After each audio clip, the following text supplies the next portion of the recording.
They've rolled over almost everybody recently, except the Aggies last year. Alabama certainly is currently the class of college football. Winning 3 of the last 4 national championships will solidify that. Their 2012 run was nearly derailed when the Aggies upset them in Tuscaloosa last November. Now they come to College Station for what is likely the top game of 2013. Our preview of the Crimson Tide is from Bud Light. It's the sure sign of a good time. Here we go.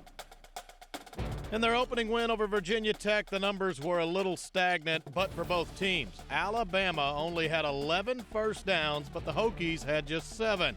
Each barely had more than 200 yards of total offense. What does it mean? Well, the Bama defense may be every bit as good as they've always been, or could they be better? They're really good. You know, they may be better than what they were a year ago. A lot of good defensive linemen. You know, those linebackers are back from last year. They've always been good in the secondary. So, yeah, they're a really good defense.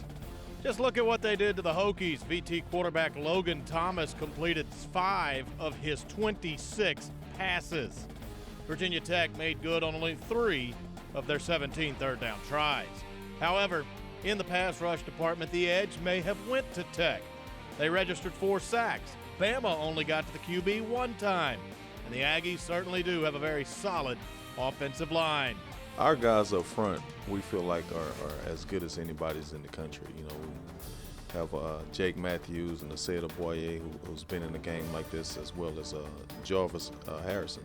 And we added a couple of young guys to the mix, but we feel like they can hold up. Offensively, it wasn't Alabama's best day. Quarterback A.J. McCarron was just 10 of 23 and threw an interception.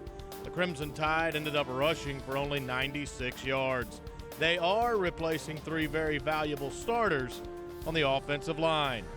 Christian Jones was the story in the Georgia Dome back on August 31st. He scored on a punt return of 72 yards, a kickoff return, that one went 94 yards, and finally on a 38-yard pass reception. 3 scores in 3 different ways.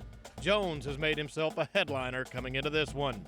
There is no shortage of stories leading into Saturday.